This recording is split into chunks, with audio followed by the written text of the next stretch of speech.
Hello, everybody. Welcome in to another episode of The Ding You here at The Athletic, presented by BetMGM. I am Michael Beller. Thanks to all of you out there joining us here this afternoon in some of the country, this morning still in other parts of the country. Let us know if you're here. We're going to be taking any bracket or betting questions that you might have as we get ready for the first four and the start of the NCAA tournament tomorrow. Joined once again here by Brian Bennett. And Brian, we were just talking as we were getting going, as we were starting to get ready for today's episode, that it's been nearly a calendar year since we've had a tournament game. Usually, I'll admit it, I don't usually get too jazzed up for the first four, right? We've got a couple of seed games. We've got a couple of bubble teams trying to get their way into a, quote, real NCAA tournament game. This year, however, totally different. I am very excited for the first four this year, getting the NCAA tournament back in our lives. How you feeling about this year's first four? Yeah, bring it on. I'm very excited. Also, I kind of like this new format, the pandemic reasons for it, but having all four games in one day, I think that's pretty cool. I think in the past, especially by the second round of the first four, you were kind of checked out and ready for the real thing to start. But having all four in one day, having them at the same place, or at least some of the same places where tournament games will be held, I think it's kind of cool. And hopefully we get a couple good games out of it. Yeah, and a little bit of slap in the face to Indiana, perhaps. They don't get to play in the tournament, but Assembly Hall gets to be used for the NCAA tournament here. We'll see a couple of games going on there later on, or tomorrow, as we get the first four rolling. And like you said, Brian, right? First four, it's always going to involve a couple of 16-seed games, and maybe that leads to some of the first four fatigue that we've seen in previous seasons. The first game of this year's first four is one of those 16-seed games. Texas Southern and Mount St. Mary's in the East region. Winner of this game will move on to play Michigan on Saturday. Texas Southern is -1 right now with an over-under of 133. And Brian, I bring this up because there is not a whole lot of fatigue. This has been a very wagered-on game. Texas Southern was -2 to start. When I looked this morning, Mount St. Mary's had flipped over to -1 on BetMGM. And then when I started to finalize all of our stats for the episode, Texas Southern had swung back to being the favorite, sitting at -1. I will say that -1 is a -105, not a -110 usual juice line. So that's what we're looking at there. You see both of the money lines, traditionally both sitting at -110. We got to talk about it. I don't expect you to necessarily have all the angles on Mount St. Mary's versus Texas Southern, but first tournament game of the season, when you look at it, what do you look at? Well, I'm not sure this was the right game to start off the NCAA tournament, because I think this could be a really ugly game. You have a Mount St. Mary's team that's 356th in tempo to like 357 teams. Texas Southern, really, really bad shooting team from the outside. So I think this has a chance to be, a real grinder. Mount St. Mary's has some big guys. They don't take a lot of threes. So you just have maybe a real kind of battle in the paint in this game. Damian Chongqui, who plays for Mount St. Mary's, really fun to watch. Make sure you watch him. He's about 5'8", 145 pounds, has a really incredible backstory, but just a real fun kind of jitterbug guard there. And, Texas Southern has won 14 out of the last 15. So I think if I were going to bet this game, I would take the under, because I could see this kind of being in the 50s and just being a total rock fight. Yeah, Texas Southern really did dominate the SWAC this season, and they challenged themselves, right? They played non-conference games against St. Mary's, BYU, Auburn. They really didn't compete very much in any of those games, but they did go out there, challenge themselves. Oklahoma State, another non-conference game that Texas Southern played this season. And while it could get the tournament off to a little bit of a hectic start, a little bit of a game that's going to be played in fits and starts, I do like the contrast of pace in this game. You mentioned that Mount St. Mary's plays at one of the absolute slowest paces in the country. Ken Pom's got Texas Southern at an adjusted tempo of 41st in the country, 52nd average possession length of their own. So they want to play very fast. So at least there's an angle to this game in that regard, that we've got two teams that are going to try to play at very different paces, very different tempos in this one. And again, the winner moving on to take on Michigan. We'll talk to Jason Scott from BetMGM a little bit later in the show about how this game is going. For me, Brian, it's a pretty easy stay away. You on the same train there? Well, I think I would take the under, but I don't feel confident in betting on either one of these teams to win. I think I'd probably lean Mount St. Mary's, but again, I think this will probably come down to the last couple of minutes and be really low scoring. Yeah, we'll get our feet wet with that one, and we will get excited for the game that comes up at the same time, starting just about half an hour later. Wichita State and Drake in the West region. These were a couple of the last teams into the tournament. They are on the 11 line. The winner moves on for what will be, I don't care who wins. It's going to be a fun game, whether it's Wichita State or Drake taking on USC on Saturday in an 11-6 game. Drake -1, 141 is our over-under. And this is another one that has had a whole lot of movement. Wichita State opened up when Selection Sunday happened and revealed the bracket as 2-point favorites. And now we have Drake sitting as 1-point favorites on BetMGM. Money lines, you see Wichita State is -105 and Drake is -115. We have two great 11-seed matchups to watch tomorrow night, Brian. This is going to be one of the best, I think, duos of first four games that we have. And Wichita State and Drake right there. I really was happy to see Drake get into the tournament. You know, they didn't necessarily play the greatest schedule. They do have a win over Loyola Chicago, but I felt like their wins and their just volume of wins earned them a spot in the field. Love to see the committee rewarding them and giving them a game against Wichita State that really could set up a tough matchup for USC regardless of who wins. How do you look at this one? Surprised to see Drake be either the favorite or this close on the line. I mean, it's a team that Darian DeVries, the coach, has done just a phenomenal job. They lose Tank Hemphill, their leading scorer and rebounder, to a foot injury, and then their point guard Roman Penn, who might have been their best and most important player, he goes down with a foot injury as well. And they still managed to get to the Missouri Valley title game and get in the tournament. And Joseph Yesufu, who just comes off the bench and turns into a star as soon as those guys leave. So to me, this game comes down to what's the status of Tank Hemphill. He's supposed to be back, but he hasn't played in over a month, and he had a strained foot. So, how effective is he going to be? As you mentioned, Drake didn't play a very good schedule, did beat Loyola, but lost to them twice as well. And Wichita, of course, played a much better schedule in the AAC. So I like Wichita on this one, but very happy to see Drake in the tournament. Yeah, Drake took two of its losses this season without Hemphill, the MVC championship game against Loyola and then their regular season finale against Bradley. Two losses with them, another one to Loyola and one against Valparaiso. Wichita State's an interesting team because, again, a much tougher schedule. They do have a win over Houston that they can put out there, and probably the thing that maybe got them this spot. Once they lost that AAC championship game, or not the championship game, but in the semifinal against Cincinnati, they were obviously one of the teams that was sweating going into Selection Sunday. And if they don't have that win in the regular season, late in the regular season against Houston to point to, I'm not so sure that they're here. And this song has become a very familiar one in the AAC. Sometimes it's like a pseudo power conference. Sometimes it's not quite there. This is one of those years where it felt like it wasn't quite that pseudo power conference, with Houston being the big bully, Wichita State being on the bubble, and then really no one else, threatening inclusion in the NCAA tournament. What do you think has to go right for Wichita State in this one? Yeah, well, it's not a great offensive team, but I think they have to play good defense, especially against a Drake team that has some pretty good shooters. Yes, I mentioned DJ Wilkins, a fantastic 3-point shooter, so they're going to have to guard that 3-point line. But I think they'll have an advantage a little bit defensively, and if they can handle Darnell Brody inside for Drake, I think Wichita will have a pretty good shot here. I just feel like they're a little bit more battle tested than Drake. Mm-hmm. Drake's playing with a little bit of house money here, I think, but just getting in the tournament was kind of their NCAA tournament. But, I think, as I said, Drake was kind of hanging on there at the end, and they did a remarkable job of doing it. But I just don't know that they're good enough to win an NCAA tournament game. Yeah, I'm definitely staying away from the total in this game. It's two offenses that I don't trust enough in either direction to want to play the under or play the over. KenPom does have this as a 2-point victory for Drake. Now, obviously, that's going to assume that Tank Hemphill is back for Drake. I will say that if he ends up playing for Drake, I like that. I like getting the 1 point, or maybe laying the 1 point, wherever this might end up being for Drake, and we could still see some movement on this.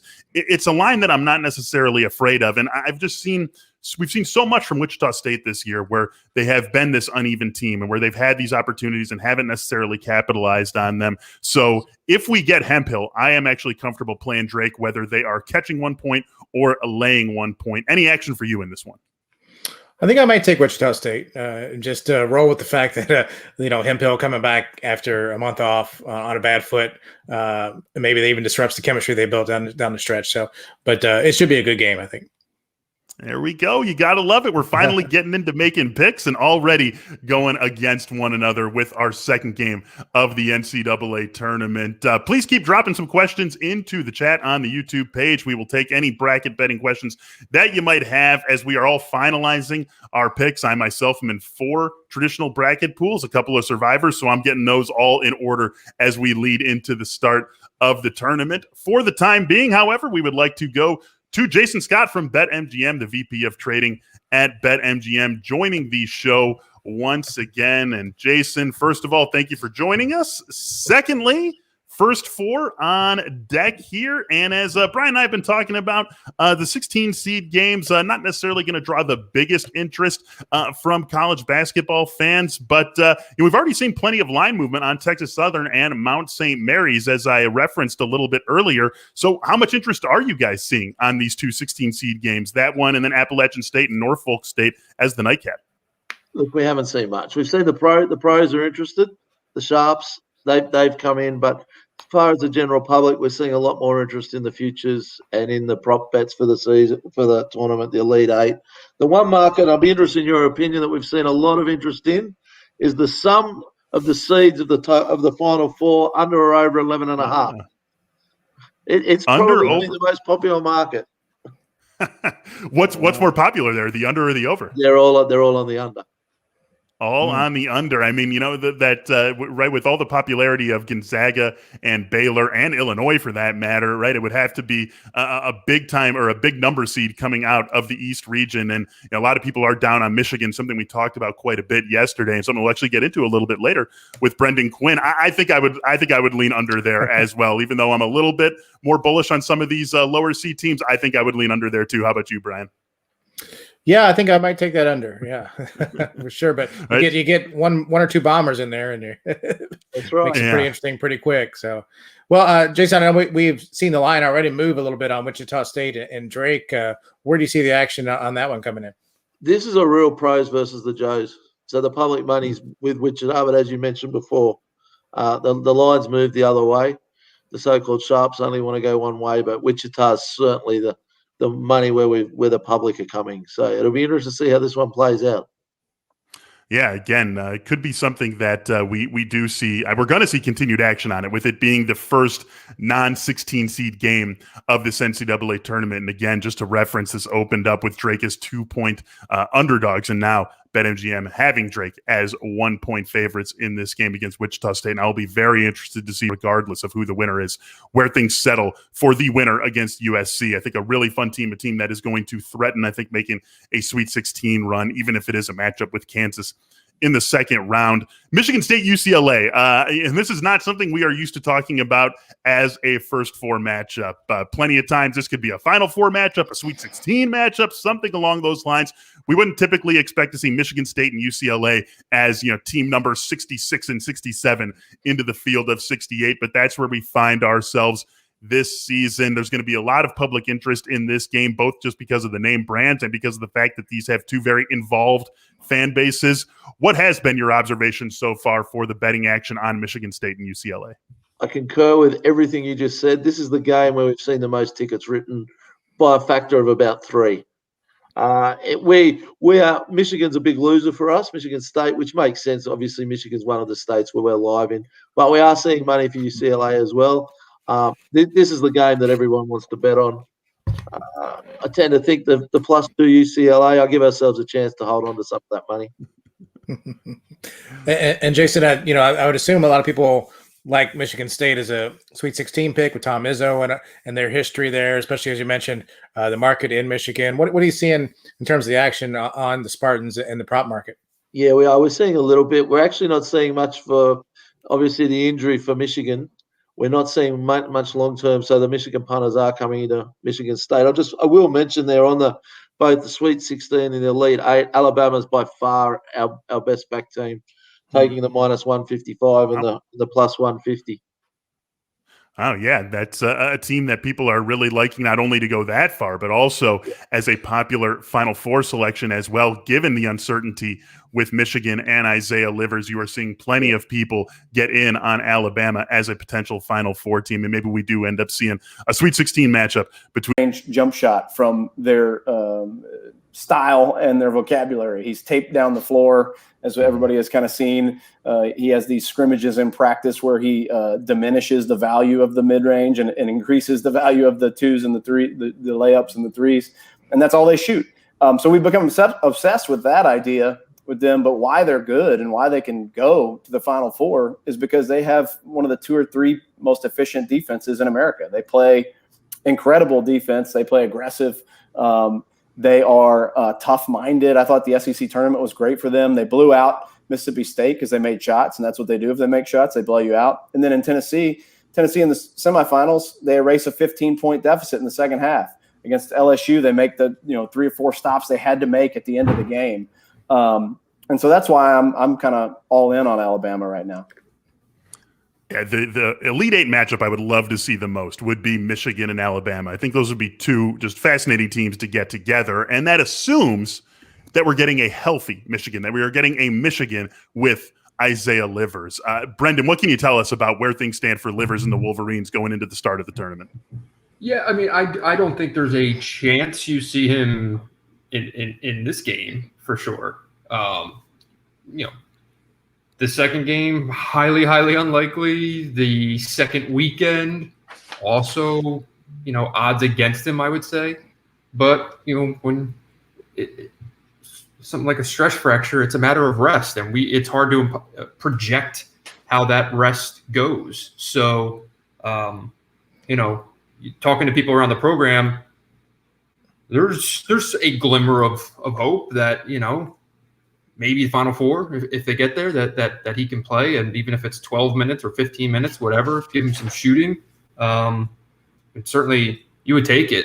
The interesting thing about the Livers injury is, personnel-wise, Michigan has a body that can just step right in, right? One of the best 6 men in the Big Ten was Shawn D. Brown.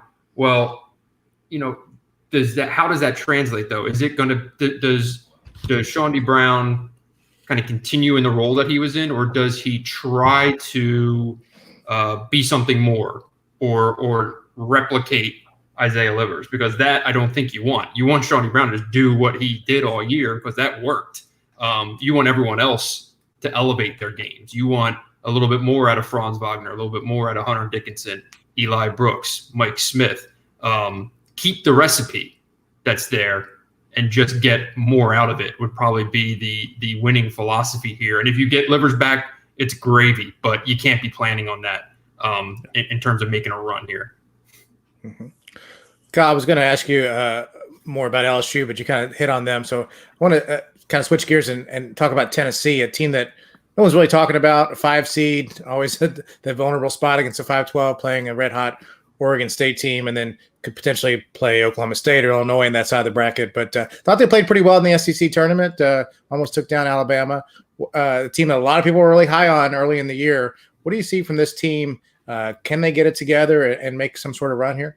They certainly could. They're a hard team to figure. I think a lot of people thought Tennessee looked like one of the best teams in the country early in the season. They kind of faltered late. But like we said earlier, it had Bama down 15 in the second half of the SEC semifinals and blew it. That's another team that's certainly got talent. They've got 3 former 5-star recruits on the roster. They're all major contributors. Jaden Springer and Keon Johnson, 2 freshmen, combined for 50 at Kentucky. Against a really athletic team, as much as Kentucky has struggled, still got a bunch of pros. Then you got the Diesel Eves Pons inside. I think he tied an SEC tournament record. He blocked 8 shots in the quarterfinals. They've got dudes. It's just they turn it over too much. Vescovi, is a gift and a curse for them. He's not afraid. He'll take the big shot. He'll take the shot from the logo, which he did like 3 times against Alabama for some reason. But they turn it over way too much. I mean, they do some just, and especially Vescovi, just kind of some mind-numbingly, what are you doing things. And so I don't know. I do love the potential matchup there of Tennessee against Cade and Oklahoma State in the second round with the chance to face Illinois in the Sweet 16. Talent-wise, they've got enough for sure enough talent there to challenge either one of those teams. It wouldn't shock me at all if they knock Cade out of the tournament. Yeah, it could definitely be one of the very exciting second round matchups if we do get it. And everyone is anticipating a Sweet 16 matchup between Cade Cunningham and Oklahoma State, Ayo Dosunmu, Kofi Coburn, and Illinois. Brendan, a whole lot has been made about this Big Ten title drought. It's been 21 years since we've seen a Big Ten team win the NCAA tournament. We've got 2 1 seeds from this conference in Illinois and Michigan, a couple of 2 seeds in Ohio State and Iowa. Is this the year that it finally happens for the Big Ten? Probably not. The notion of, look, I've been saying Gonzaga all year. So, the Big Ten has certainly put itself in the best position to do it this year, which is great. But, it's Gonzaga still Gonzaga, and Baylor still looks pretty damn good. The odds are probably pretty decent for the league, and I really love Illinois. But if it's Gonzaga or the Big Ten, I'd still take Gonzaga if it's those 2 options straight up. But look, I don't see Iowa making a run with that defense and without Wieskamp. I don't see Ohio State having the guns to win it all, like maybe a Final Four run at Ohio State, which would be beyond impressive for what this team was expected to be. Michigan without Livers, man, that's a hard ask. And I've heard some folks around like Ann Arbor think that Michigan got a good draw.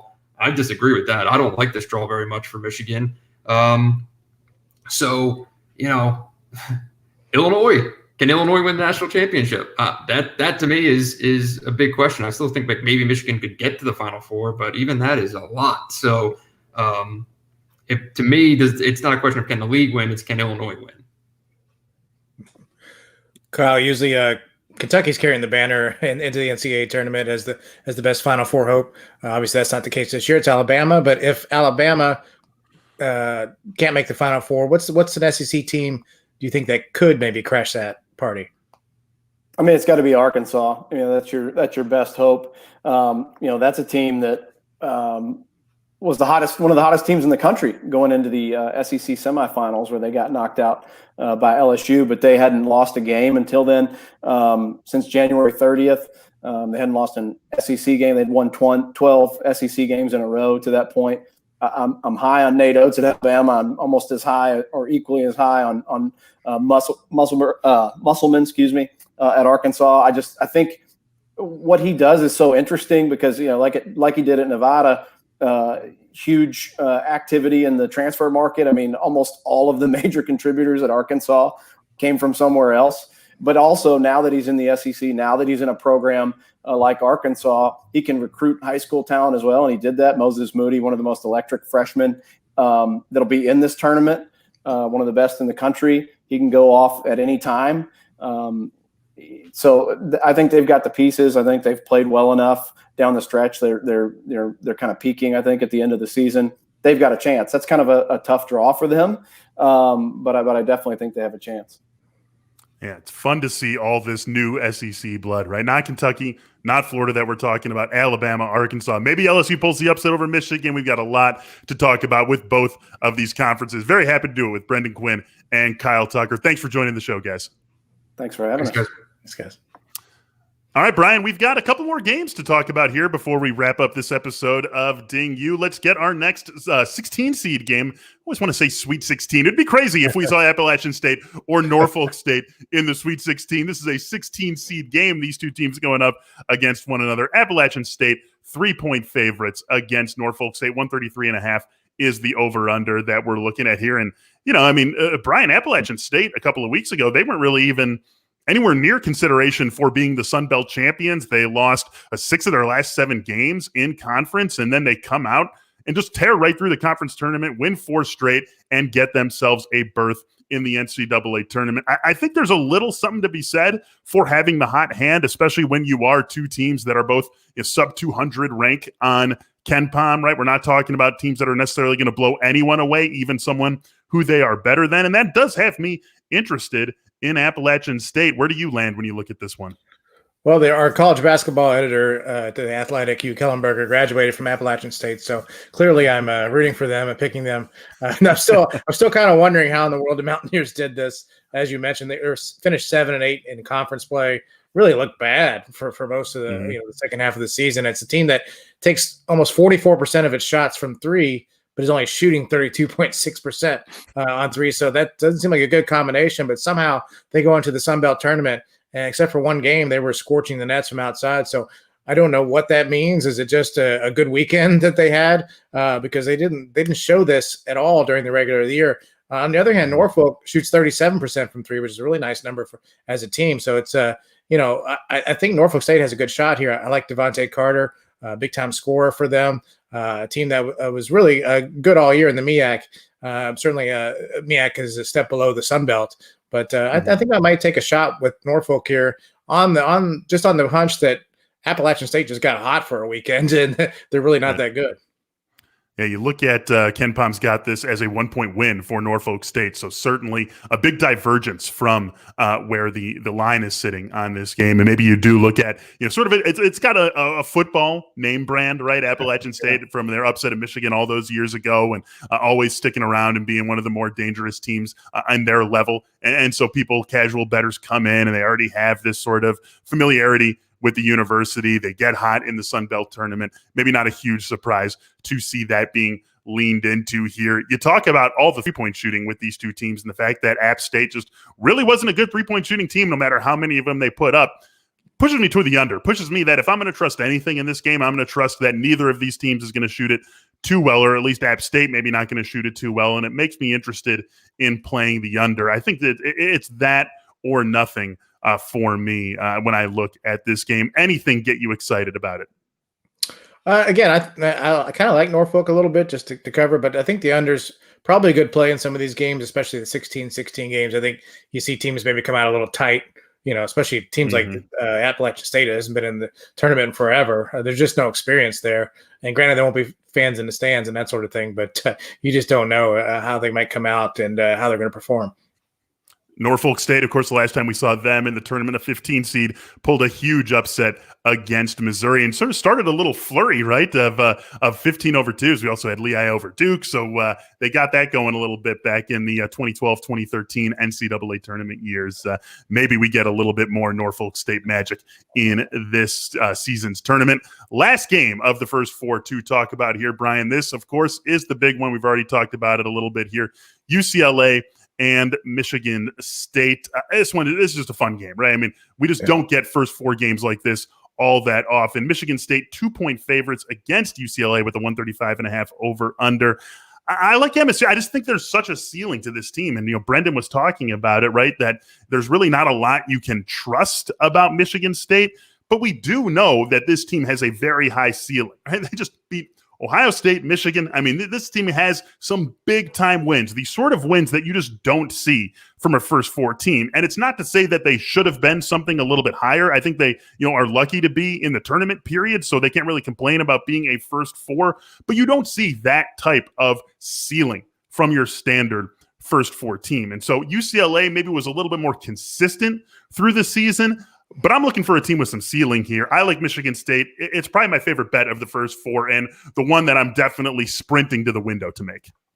Yeah, I like Michigan State here too. As Brandon noted, I mean, this is a team that's very consistent and could throw out a clunker like they did against Rutgers, where they scored 2 points in that game or something. It was, it was just brutal. 67-37 was the score of that game. Unbelievable. But UCLA comes in having lost their last four in a row, and while some of those were against the top teams in the Pac-12, and Oregon State was pretty hot, that knocked them out. But it just didn't look like a team that was playing all that well to me. They really don't have any great wins all year long. The Pac-12 was a significantly worse conference than the Big Ten. So I think Michigan State's more battle-tested. And we're playing this, at Purdue's home court, right? So, Michigan State has a little bit of familiarity there. I don't think it's going to make a huge difference, but it can't hurt. And again, I just don't like the look of this UCLA team that much. I admire what they did once Chris Smith went down. They were able to keep it together, but it does seem like they kind of lost a little bit of mojo toward the end of the year. So, I do like Michigan State in this quite a bit. Yeah, Michigan State actually took a loss at Mackey Arena earlier this season, 75-65 against Purdue. Actually got swept by Purdue this year, and that first one brings up horrible memories for me. That was a game that Michigan State was winning by like 10 with a couple of minutes left. Purdue ended up winning it by 1 on a Travion Williams, not quite buzzer beater, but just close to the buzzer. And let's just say that it was going to complete a pretty nice, just the Michigan State money line. That was it. Was going to complete a pretty nice parlay for me on that Friday. Didn't come to fruition for me, but it just does. Again, I've already said it a couple of times, but when you show the ceiling to beat Illinois, Ohio State, and Michigan in a 2-week stretch, you are a good team. Right? You're not this hopeless team. You're not a standard first 4 team. There's something to like about this Michigan State team, and if things go right for them, I think not only we could be talking about them as a first 4 winner, but as a team that is going to present a very tough challenge against BYU on Saturday. That's going to wrap it up for this episode of the Ding U. Thanks to everyone who joined us here. We will be back with you once again tomorrow. And again, as we said with Jason Scott from BetMGM, that is going to be the big one. That is when we were talking about the entire first round. We were going to get to as many games as we possibly can. So, Brian, you too. I want to hear some games from you over the next couple of hours. Give me some games that you want to talk about. We will get them into the show. We're going to have a lot of fun tomorrow. Again, Brian, this is a good one, man. Thanks for doing it. 24 hours closer to the NCAA tournament. Let's do this. All right. Again, thank you, everyone, for tuning in to the Ding U. We'll be back with you tomorrow. Get those brackets, get those bets, get everything ready, get pumped for the first round. We'll talk to you soon.